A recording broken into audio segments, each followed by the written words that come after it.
Top stories tonight in Y News. President Ferdinand Marcos Jr. urges Negros Oriental 3rd District Representative Arnolfo Teves Jr. to come home, assuring the government will provide security.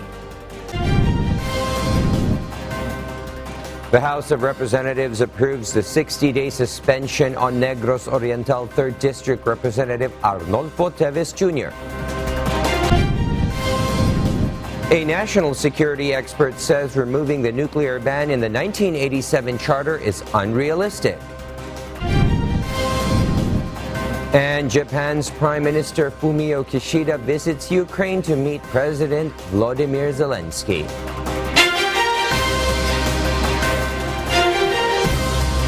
Good evening, Philippines and the world. Today is Wednesday, the 22nd of March, 2023. Join us in the next hour as we deliver today's top stories around the Philippines and in other parts of the world.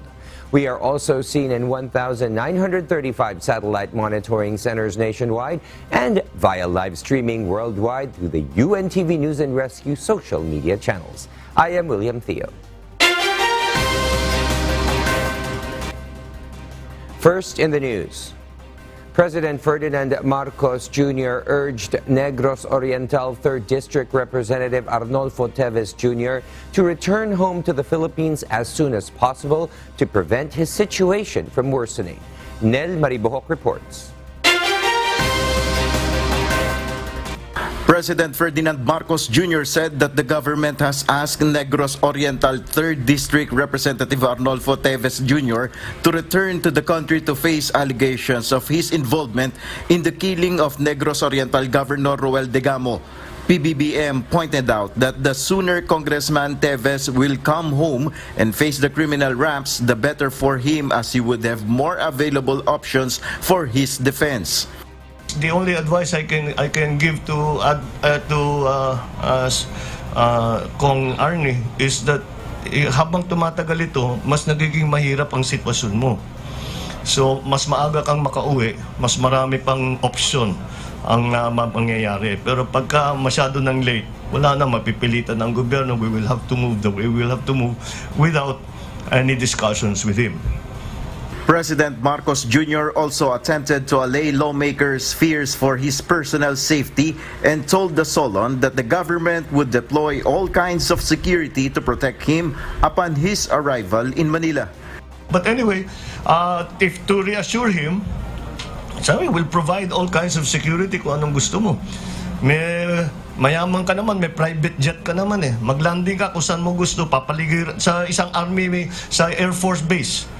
O maglanding sa Basa. Papaligiran natin ng sundalo, wala makalapit ng 1 kilometro. So that will guarantee his security. The president also dismissed reports on the supposed threat on the life of the Negros Oriental legislator based on the intelligence information the office of the president has been getting. Nel Maribohok, UNTV News and Rescue. We serve the people, we give glory to God.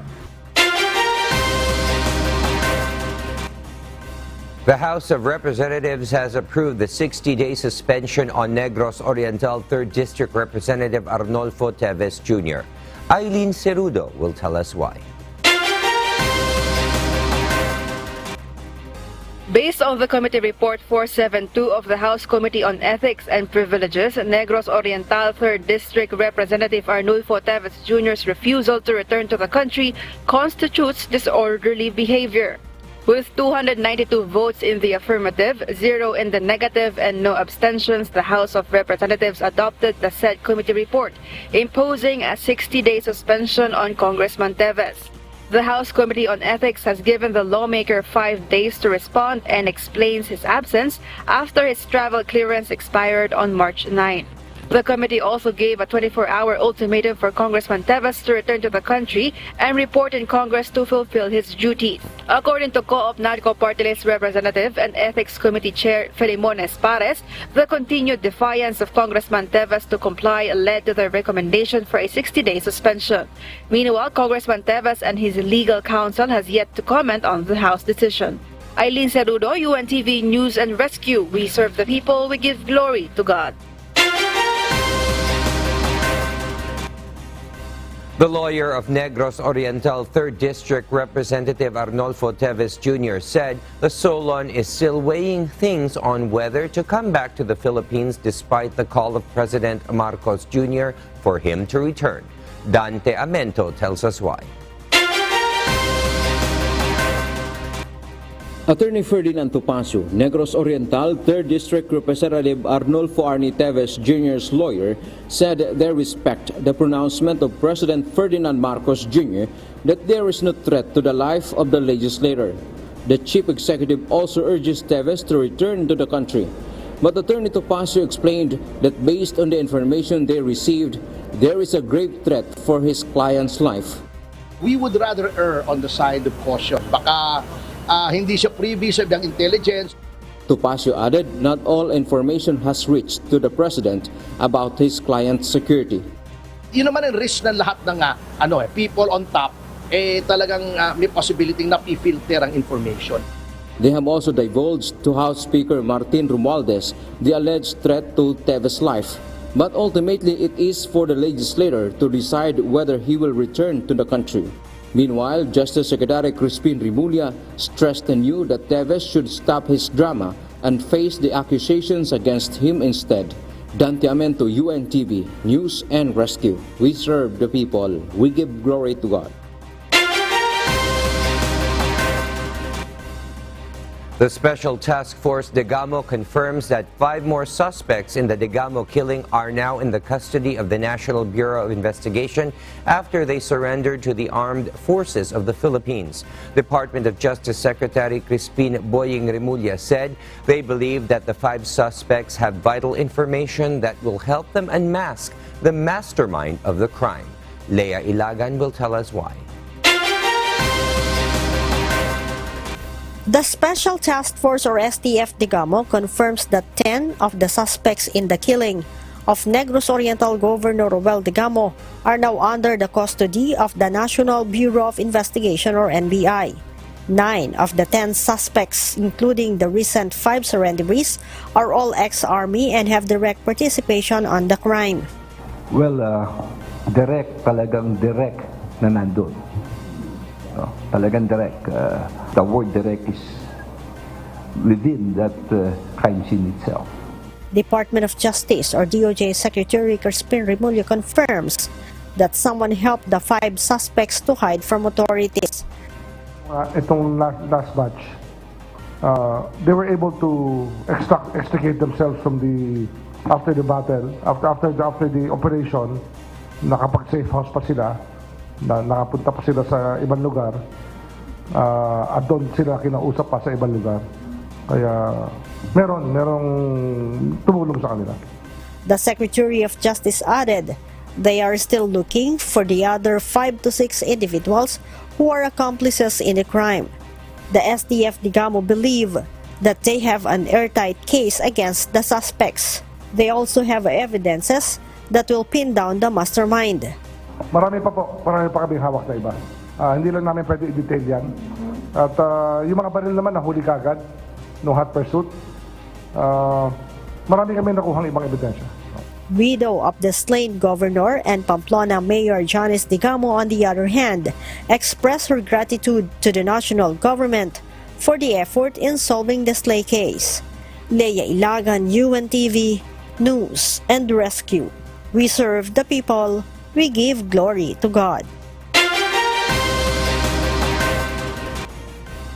A national security expert says removing the nuclear ban in the 1987 charter is unrealistic.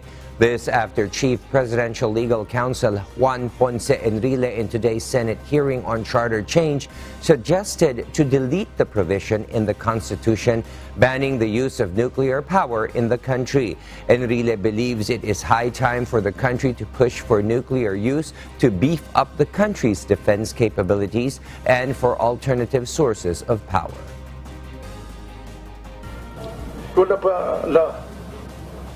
Hindi sinira yung planta na yon, mas nauna po tayo sa Iran at saka sa North Korea na magkaroon ng nuclear bomb at hindi tayo inaapi ng mga ibang bansa. Kalukuhan yung utak ng mga gumawa niyan eh. National security expert and former Deputy National Security Advisor designate Dr. Romel Banlawi says the Philippines has international commitments against the use of nuclear weapons, one of which is the country's agreement in the Association of Southeast Asian Nations, or ASEAN, to maintain the entire Southeast Asia a nuclear weapon-free zone. Hindi lang delikado, kundi unrealistic. At ina-advocate din ng Pilipinas yung pag-dismantle ng mga weapons of mass destruction na inimical sa international peace and security. Hindi natin kailangan na mag-develop ng nuclear weapons dahil excessive yan for purposes of defense. Senate Committee on Constitutional Amendments Chairperson Senator Robin Padilla is open to the idea but clarifies that the proposal needs to be studied thoroughly. Another encounter between the Philippine Army and the New People's Army took place in Placer, Masbate this morning. This has brought extreme fear to a lot of students near the place of the incident. Meanwhile, DepEd Masbate decided to temporarily suspend classes. Alan Manansala will tell us why. Mga bata, pangwa mga bata! Alam mo paghilak! Another encounter between the Philippine Army and NPA broke out in the town of Placer in Masbate, according to 9th Infantry Division Philippine Army spokesperson Major Frank Roldan, around 7:15 in the morning when the encounter took place near the Locsoan Elementary School. Nangyari ito kasi may nag-report doon sa ating mga operatiba na may nakikita daw ng mga hindi kilalang tao doon, nagdikit ng mga posters nila para sa 54th founding anniversary ng NPA. Kaya nung binibigyan ito ng tropa, hindi pa sila nakakarating doon sa eksaktong lugar. Kaya umaligaw nga yung putok, nasa 5 hanggang 6 na anti-personnel mines, so IED yung sumabog doon sa lugar na nag-create nga ng panic doon sa mga community at yung mga estudyante doon sa malapit na eskwelahan.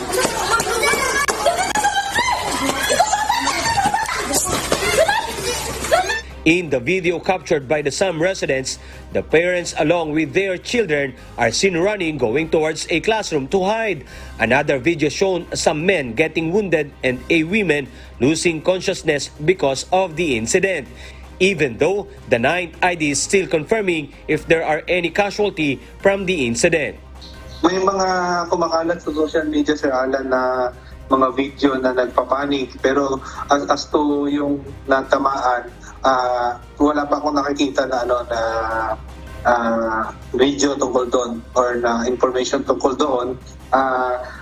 Anyway, papunta naman doon papunta doon yung quick reaction team ng 2nd Infantry Battalion para mag-conduct ng assessment doon sa lugar kung mayroon bang mga na-displaced na mga civilian, may mga nadamay ba na mga kabataan or mga residente, at kung mayroon bang mga tinamaan. And because the incident caused extreme fear to a lot of students, the Department of Education Masbate suspended the face-to-face classes not only in Locsoan Elementary School but to all remote areas in the province. This is in anticipation of the negative effect of the incident to the student in Masbate.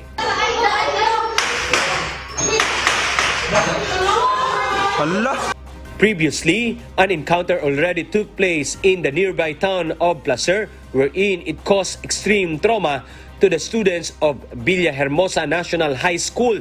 If the tension is not going down, the student affected by the conflict will resort to modular mode of learning. Alan Manansala, UNTV News and Rescue. We serve the people. We give glory to God. And for our news abroad, residents from Afghanistan and Pakistan fled their homes and villages after a magnitude 6.5 earthquake hit both countries and parts of India on Tuesday. Mavian Dog details why live. Yes, Maeve?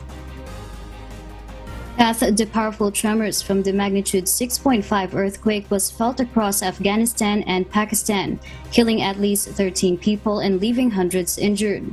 U.S. Geological Survey or USGS data shows the epicenter of the quake was in Afghanistan's Hindu Kush mountain range and struck 188 kilometers below the Earth's surface. In Pakistan, emergency services spokesman Bilal Faizi reported that around 300 people in the Khyber Pakhtunkhwa province were injured, and more than 100 were taken to hospitals in a state of shock. Afghanistan and Pakistan's media reports also suggested that mud brick homes in remote areas, as well as high-rise buildings across the cities, have developed cracks. Traffic was also disrupted in Afghanistan's mountainous and remote areas due to landslides triggered by the earthquake. Meanwhile, Afghanistan's Taliban government spokesman Zabihullah Mujahid stated that all health centers were ordered by the Ministry of Public Health to be on standby. Pakistan's Prime Minister Shehbaz Sharif has also requested disaster management officials to remain vigilant and handle any situation resulting from the earthquake. Back to you, Kath. Thank you, Maven Dog, reporting live from Australia. Education employees in America's second largest districts, which serves more than 420,000 students, launched their 3-day strike for better working conditions. Some 65,000 school workers and teachers lined up this morning, March 22nd, in front of the headquarters of the Los Angeles Unified School District, or LAUSD. This is the first major labor disruption for the district since 2019. Despite the pouring rain, the strike was carried out to demand improvements on staff shortages, high workload levels, class sizes, and poverty wages, which have been made worse by the skyrocketing inflation. Members of the Service Employees International Union, or SEIU, report that their average take-home pay is less than $28,000 annually, making it more unaffordable to live in one of the most expensive cities in the United States. With classes likely to continue to be canceled throughout Thursday and Friday, the district is finding other ways to distribute food to the students, the majority of whom come from low-income families and heavily rely on school-provided meals. LA Mayor Karen Bass has announced further support for LAUSD families, with the city opening up 21 recreation centers to serve as grab-and-go locations. We'll share more global stories with you later, but for now, back to you, William. Thank you, Kath. For those watching our live streaming on YouTube, please click the subscribe button you see on your screen and ring the bell for notification. You may also follow us on Facebook. The Commission on Higher Education, or CHED, denied claims that a total of 10 billion pesos worth of funds allocated for the scholarships of tertiary students has been used to other purposes. CHED Chairman Prospero de Vera III stressed that the Higher Education Development Fund was put in the CHED Charter to fund projects to strengthen higher education. De Vera, responding to the accusation of Northern Samar 1st District Representative Paul Daza, says it is not a scholarship fund and he has no idea where the 10 billion scholarship fund came from. De Vera emphasized that CHED has practiced judicious use of HEDF funds to provide grants for higher education institutions, or HEIS. Accusing CHED of misusing public funds is a very serious allegation, according to De Vera. Amid this accusation, De Vera said that CHED is always open to sitting down with the leadership of Congress to discuss the priorities of Congress and will go to the process of discussing it in the Commission.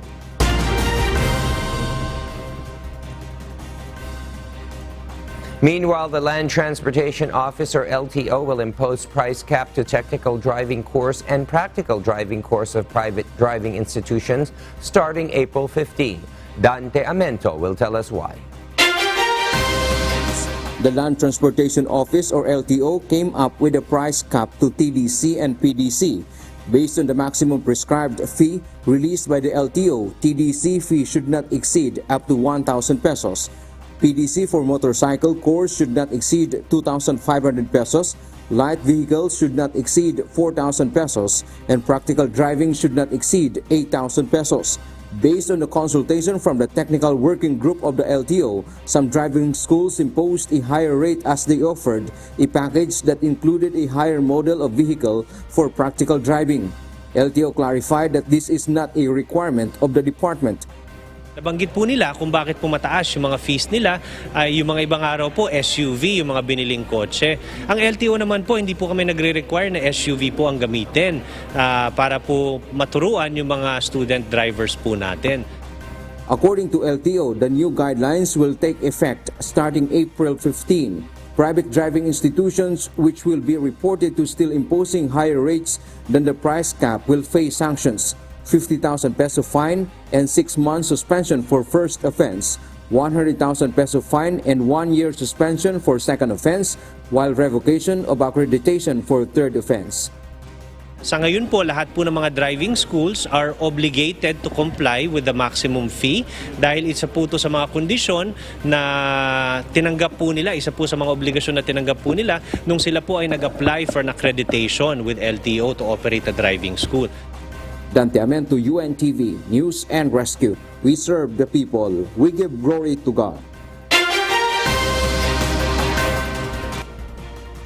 The Department of Health, or DOH, warns Filipinos of the obesity epidemic that the country is facing.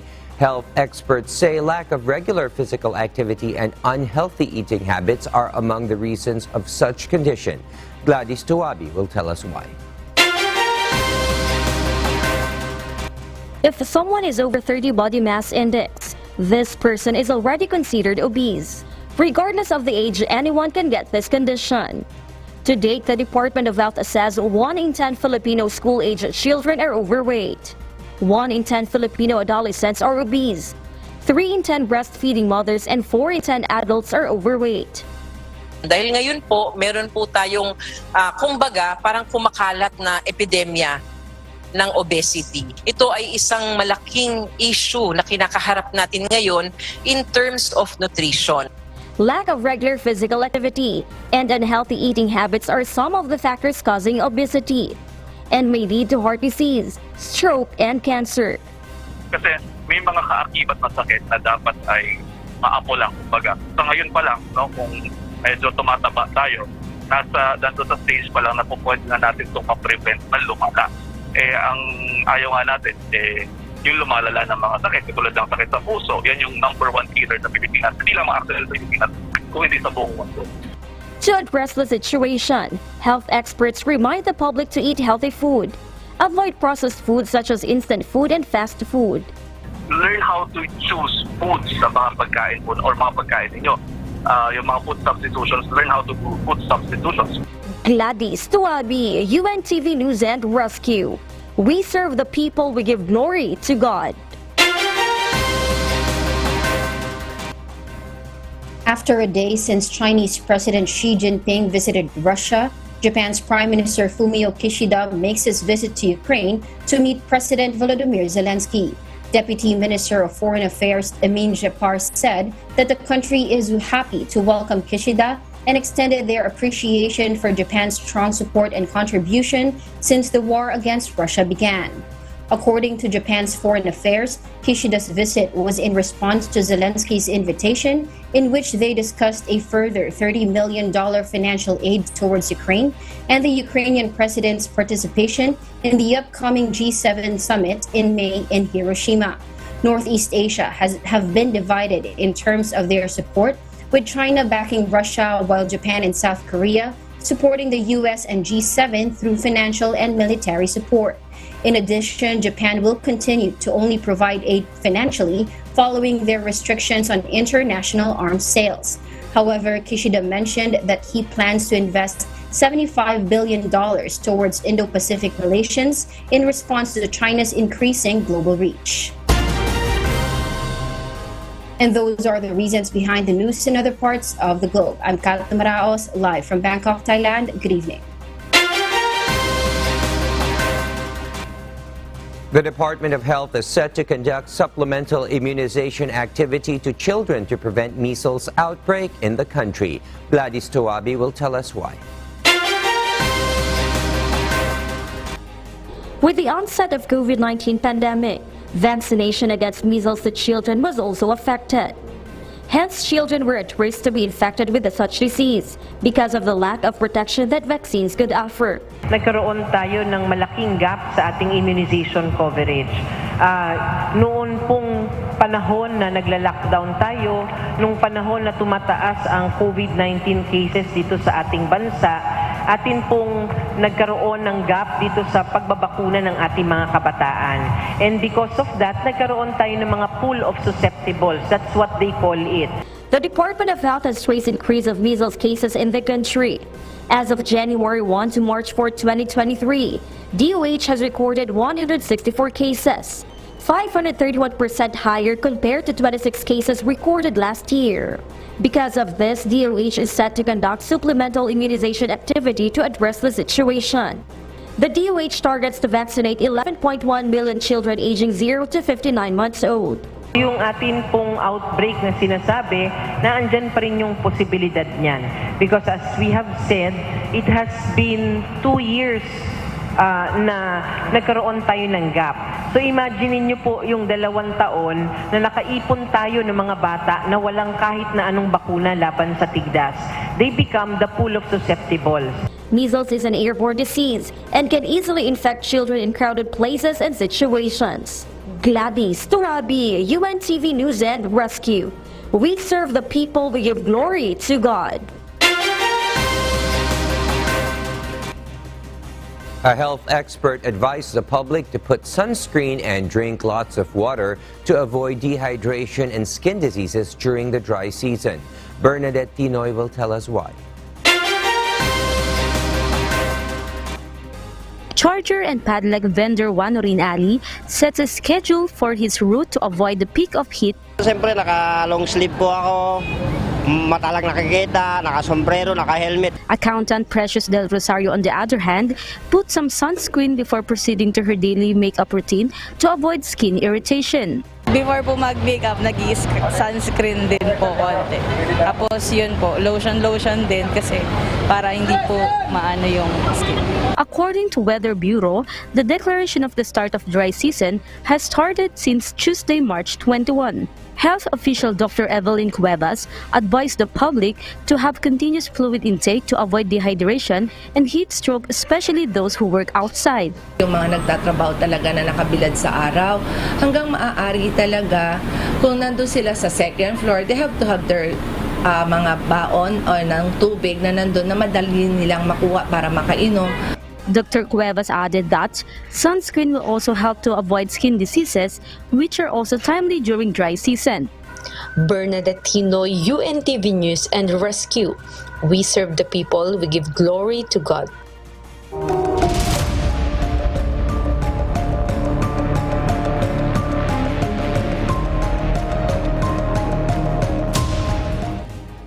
The assessment report of Shin Nichi Maru, the salvage company hired by the owner of the sunken MT Princess Empress, has been finished. The front side of the ship suffered extensive structural damage after sinking due to deep sea pressure. The ship had 23 leaking areas, but nothing was coming from the fuel tank.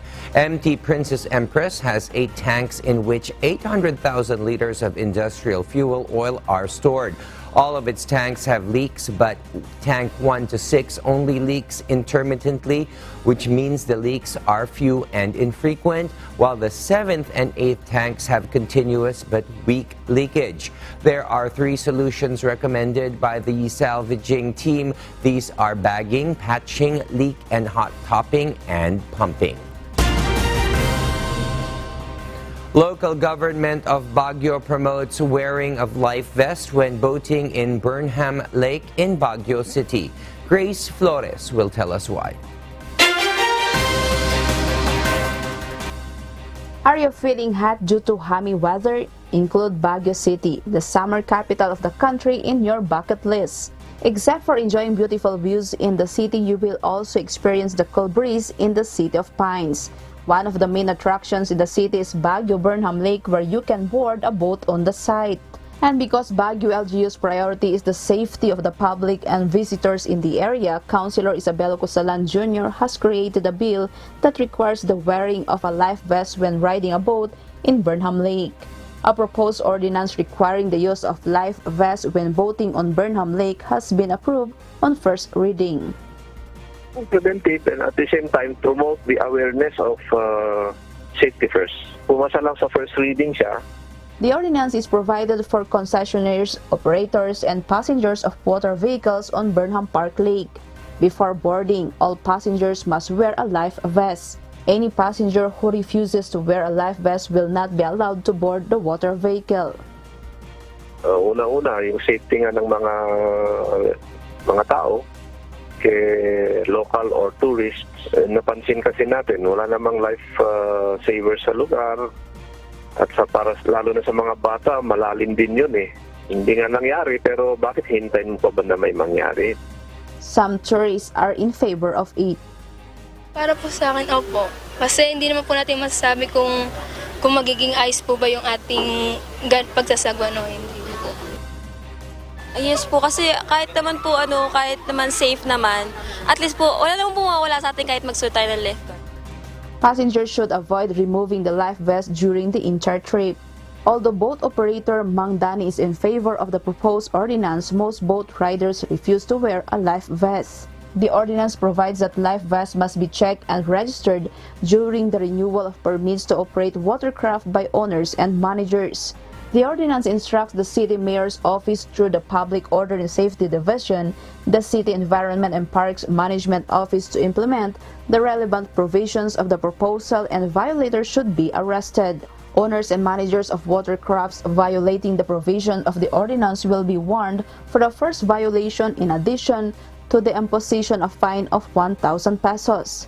The water vehicle shall be impounded or docked in addition to the fine of 1,500 for the second violation, and a 2,500 fine will be imposed, and the operator's license will be revoked if the concessionaire committee commits the same offense on the third time. Ordinance emphasizes that wearing a properly fitted life vest is the simplest life-saving strategy for recreational boating, paddling, and water sports.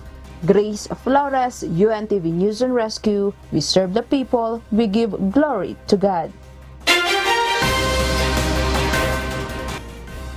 The Department of Agriculture is looking into other confiscated products that may also be sold in Kadiwa markets. According to DA Deputy Spokesperson Asek Rex Estoperes, this may include smuggled rice. The Sugar Regulatory Administration, or SRA, announced earlier that Malacanang already approved the selling of 4,000 metric tons of confiscated smuggled sugar in Kadiwa stores at 70 pesos per kilogram. The official noted that testing products like rice and sugar is cheaper as compared to other perishable goods like vegetables. Nakalagay dun sa ating mechanics na pinopropose namin, except for perishable. Ang perishable kasi, alam mo naman pag nasira or dangerous dun sa ating mga consumers, mas mahirap. So, better siguro ang pinag-usapan namin initially, yung ating pong asukal at saka yung bigas kung mayroon na. Our kasangbahay, as the world faces these trying times amid the pandemic caused by coronavirus, we are inviting everyone to join the Global Prayer for Humanity from Monday to Friday, 9:30 p.m. Philippine time, through the social media accounts of Members Church of God International.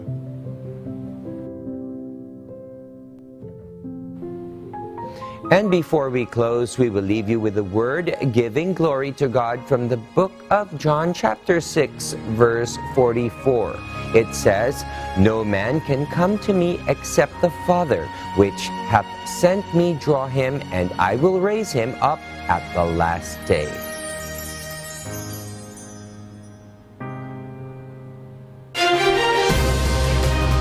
Those are the reasons behind the news, March 22nd, 2023.